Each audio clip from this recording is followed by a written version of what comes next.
Assalamualaikum warahmatullahi wabarakatuh. Shalom, Om Swastiastu, Namo Buddhaya, salam kebajikan dan salam keberagaman untuk kita semua. Perkenalkan, saya Feni Meviani dari kelas ABCSR dengan NIM 24011111264.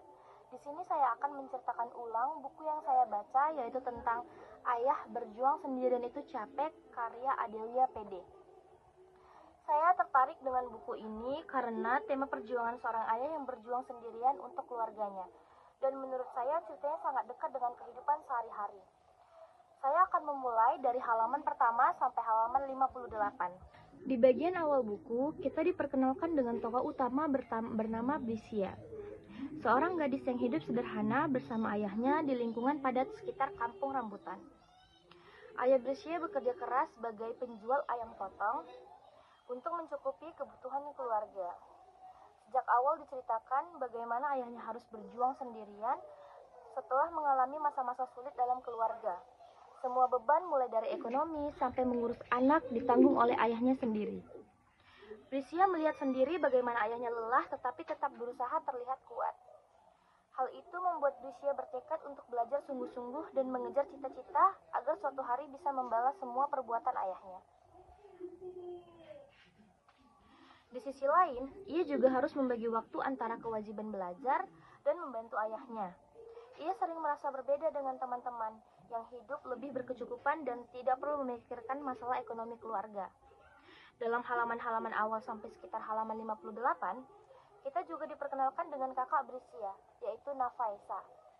Hubungan Brisia dan Nafaisa tidak selalu berjalan mulus. Nafaisa menyimpan rasa kecewa dan iri karena dulu ia harus banyak mengalah dan berkorban demi keluarga. Sementara Brisia mendapat kesempatan untuk tetap melanjutkan pendidikannya. Hal ini menimbulkan konflik batin bagi Brisia. Di suatu sisi, ia ingin fokus pada pendidikan dan cita-citanya. Di sisi lain, ia merasa bersalah ketika melihat ayahnya kelelahan dan kakaknya menyimpan luka yang belum selesai.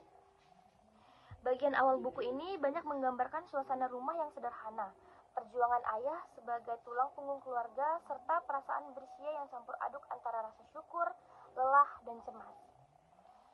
Pembaca diajak ikut merasakan betapa beratnya menjadi seorang ayah yang berjuang sendirian dan betapa besar tekanan yang ia rasakan seorang anak yang ingin mengubah nasib keluarganya melalui pendidikan. Bagian spesifik yang buat saya terkesan bahwa anak dari keluarga sederhana harus bekerja lebih keras dibanding teman-temannya yang punya keistimewaan baik secara ekonomi maupun fasilitas. Konflik dalam keluarga antara Brisia, ayah, dan Nafaisa menunjukkan bahwa setiap orang membawa luka, pengorbanan, dan caranya masing-masing dalam mencintai keluarga.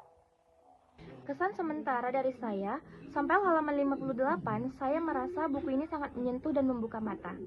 Ceritanya tidak hanya tentang lelahnya seorang ayah, tetapi juga tentang perjuangan anak untuk bertahan di tengah keterbatasan.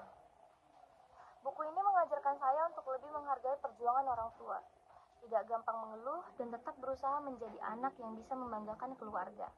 Sekian cerita ulang saya untuk tahap pertama dari halaman 1 sampai halaman 58. Di minggu ke-7, saya akan melanjutkan cerita saya dari halaman berikutnya sampai selesai. Terima kasih sudah mendengarkan. Assalamualaikum warahmatullahi wabarakatuh.